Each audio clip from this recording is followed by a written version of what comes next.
Good evening. This is what I wrote 2 days ago on the 11th. I'm going to read it out to you. It's just called Gaza, 11th of October, 2023. My heart is heavy. I'm angry and sad. I have things to say, obviously. I've been banging this drum for nearly 20 years. My message is simple. All these years, it's felt to me almost as if we're deaf to Mother Nature's calls for equal human rights for all our brothers and sisters. Equal human rights being the only antidote to war. Last Saturday, we listened to allegations of war crimes. I condemn them unreservedly. I have a Palestinian friend, Lama Al-Ariya. She lives in Beirut. She texted me in the middle of the night to tell me that 11 members of her family, including a 2-year-old cousin, were killed by Israeli bombing as they sat in the dark in Gaza on Sunday night. Naomi Klein, in an article in The Guardian yesterday, said, "This cannot be allowed to go on." I agree with Naomi Klein. Here's my suggestion of what should be done. It's only an opinion. This is what should be done. 1. There must be an immediate and permanent ceasefire. No more killing by anyone, Hamas and the IDF included. So what next? How to prevent future bloodshed. 2. Get round a big table and hammer out the bones of a one-state solution to this whole unholy mess. One based on respect for equal human rights under international law. A new state with equal human rights for all its citizens, irrespective of their ethnicity or religion or previous nationality. This new state would be I've written this in italics, an actual real democracy. 3. My suspicion is that the new state's constitution would need to include provision for truth and reconciliation hearings like they had in post-apartheid South Africa. 4. A side issue. Obviously, the Golan Heights are not part of any of this. They are part of Syria, where they belong. So that's the dream. My heart is still heavy.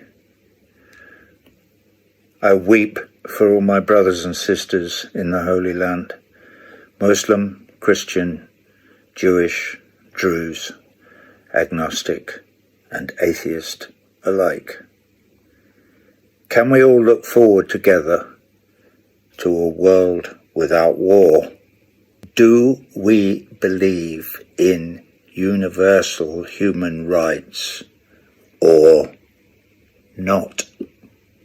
Do we dream of a world where all men and women are equal under the law or not?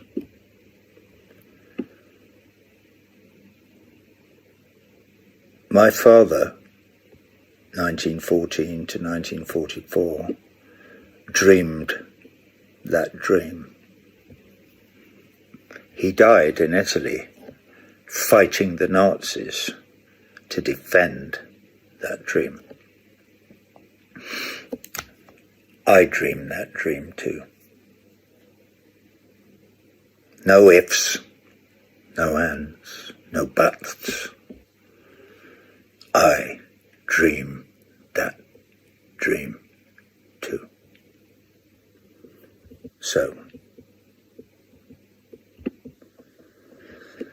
To whom it may concern, please stop.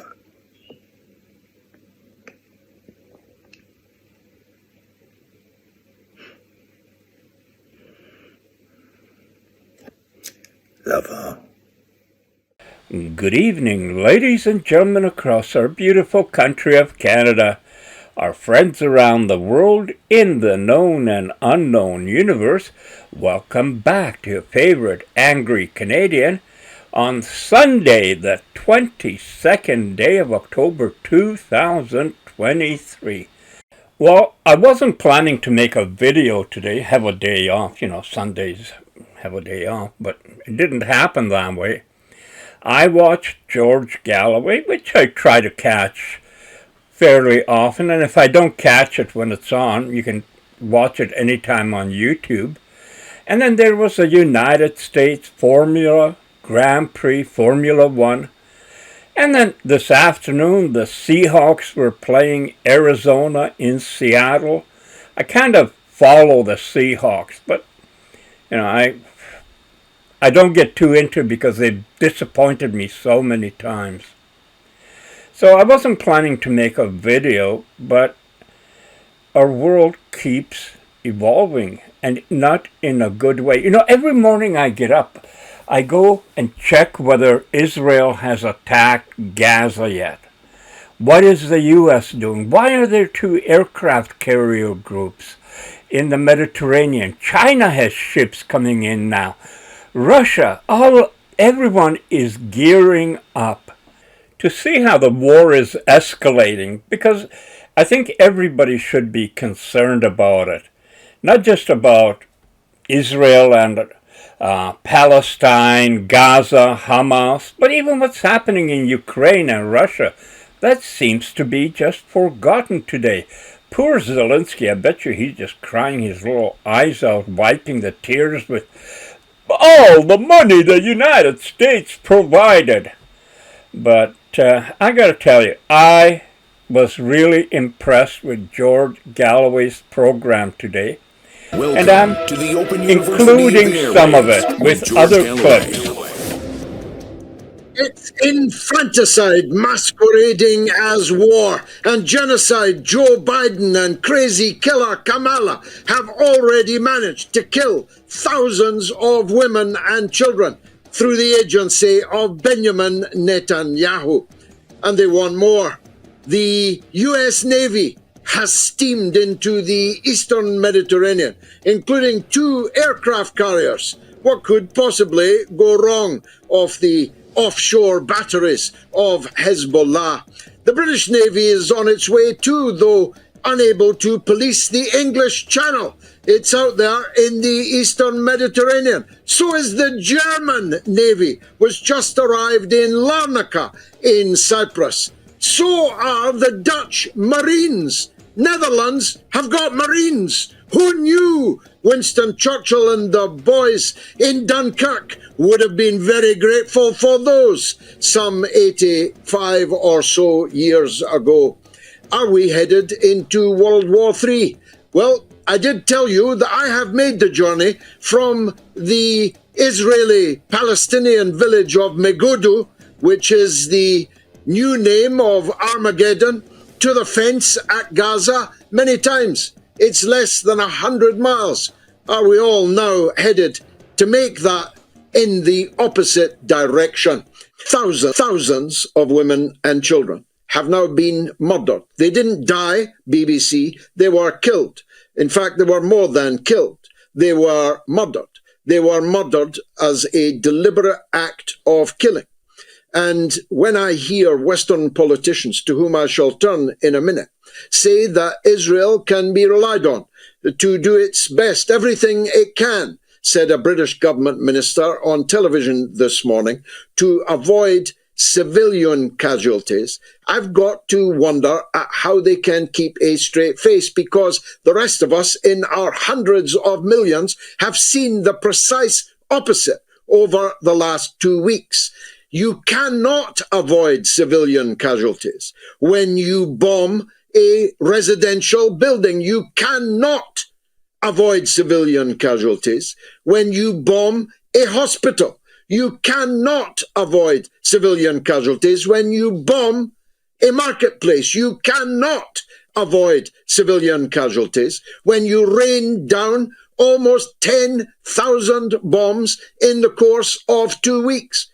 It is impossible to avoid large-scale civilian casualties if you fight like that. If you want to fight Hamas, Mr. Netanyahu, why haven't you sent your army in to fight like men on the streets of Gaza? Why are you fighting this coward's war, raining down indiscriminate devastation and mass murder on innocent and completely defenseless women and children? Why is the question I'm asking Netanyahu, but a bigger why I'm asking Western politicians and their media mouthpieces. Why are you so silent on the pictures that we are all seeing on our screen right at this minute? I have 5 young children, 6 children altogether, 5 young children and 5 young grandchildren. And when I look at the children being carried out, charred corpses, burned to a crisp, oftentimes beheaded by the sheer violence of the terrorism that is raining down upon their heads, I think of my children, don't you? When I see their mothers lifeless, carried from these burning buildings, I think of my own children's mothers, don't you? When I see old ladies killed by bombs from the world's most terrifying armaments, the most powerful military aircraft known to man, I think of my own mother, don't you? Well, our leaders do not, apparently cannot. The one thing that distinguishes humans from animals, and we are all humans, not human animals. Some are not children of a lesser God. We are all made in God's image. Our blood is the same color wherever it is shed. The one thing that is said to distinguish humans from animals more than any other thing is the quality of empathy, of imagining that what's happening to someone else was happening to you. As Jesus himself said in that very land of Palestine, do unto others as you would have them do unto you. Isn't that a human characteristic that has been entirely lost over this last couple of weeks? I believe it has, and it reveals some real darkness, some real satanic, evil darkness in the human soul, at least the human soul of the most powerful people in our countries, in this so-called Western world. Let me begin by being absolutely clear. Canada, unequivocally and in the strongest possible terms, condemns these terrorist attacks perpetrated by Hamas. We stand with Israel and reaffirm our support for Israel's right to defend itself in accordance with international law. And violence and terror has no place anywhere, including, especially, here in Canada. So let me be very clear. Hamas terrorists aren't a resistance. They're not freedom fighters. They are terrorists, and no one in Canada should be supporting them, much less celebrating them.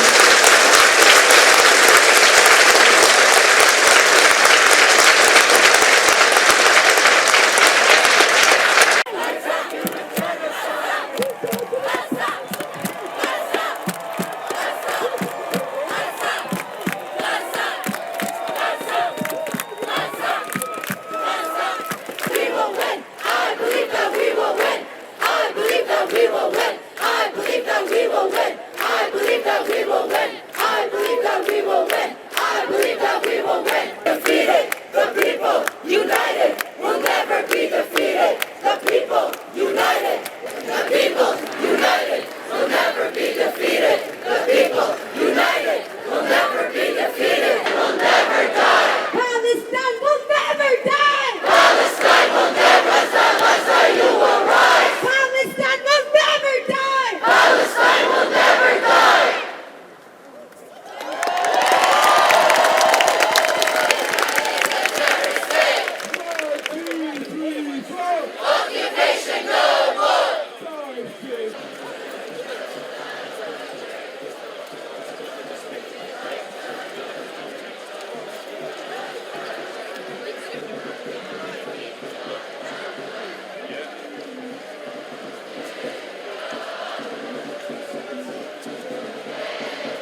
spilled onto Melbourne Street with around 10,000 pro-Palestinian demonstrators marching to the steps of Parliament.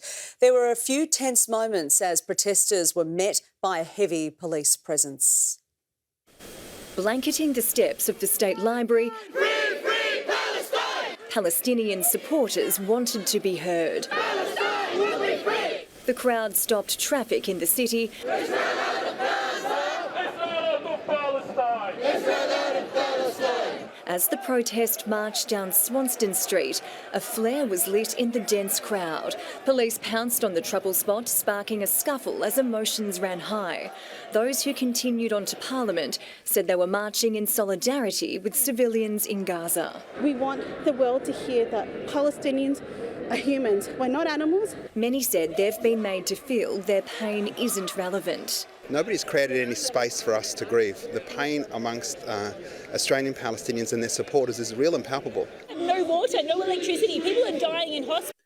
We're used to them being hypocrites. But this is off the charts of hypocrisy. Someone needs to come up with a new word for hypocrisy. Everything that they said that they stood for, everything that they said that they fought for and were ready to fight for has been entirely abandoned. And I want to focus on this question of the gap, the chasm, the Grand Canyon of chasms between what our leaders say that they stand for and what they actually do. And don't say it's not we, it's Netanyahu. Netanyahu could do nothing if it were not for the money and the weapons, the diplomatic support, vetoes at the United Nations, and the massive, massive, massive propaganda resources placed at his disposal by Western governments. So it's not Netanyahu. I always knew he was a killer. It's the killers in the Armani suits in Western capitals that are my main target. Those that speak with such aplomb, those that are never done signaling their virtue to us, who in fact are mass murderers. They are accessories to mass murder. Ceann Comhairle, the people of the world are witness to a humanitarian catastrophe in Gaza. Israel has unleashed the weight of its military might upon a beleaguered refugee population. They rain their arsenal of missiles down upon 2 million impoverished people hemmed into an area half the size of County Louth. This indiscriminate mass slaughter of innocent men, women and children is carried out in full sight of the world, in full sight of international leaders who have failed, who have refused to shout, stop.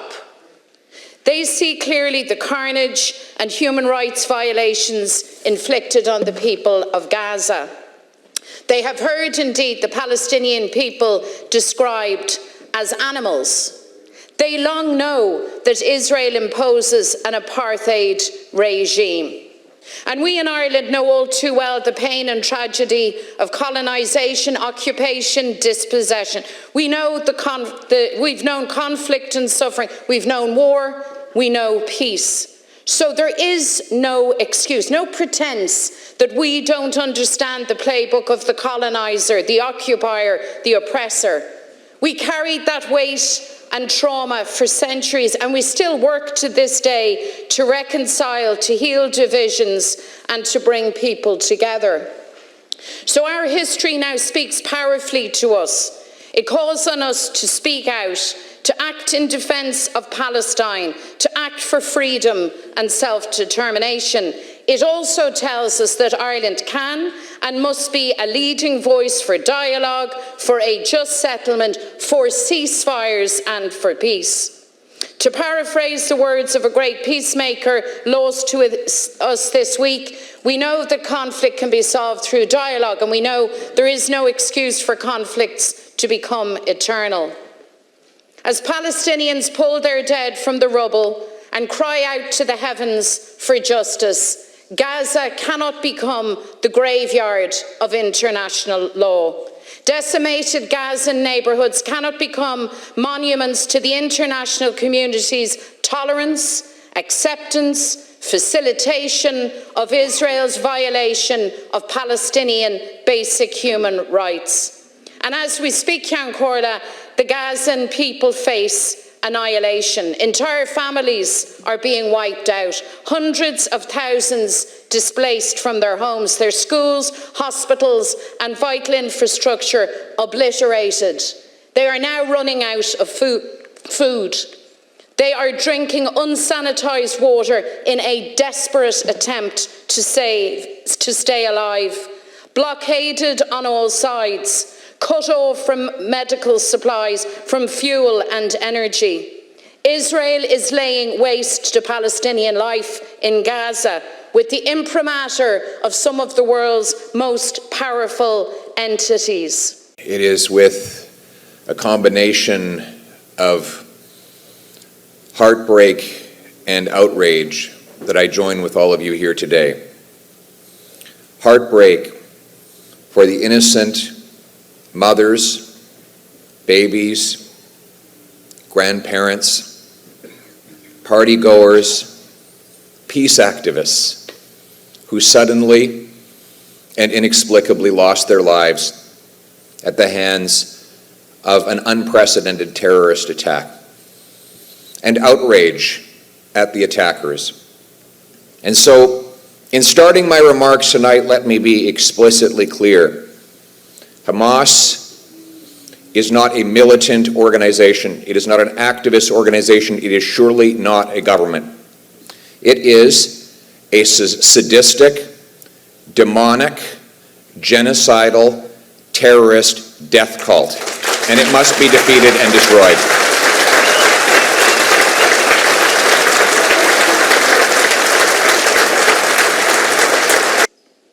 For generations, the people of Palestine have endured this daily brutalisation.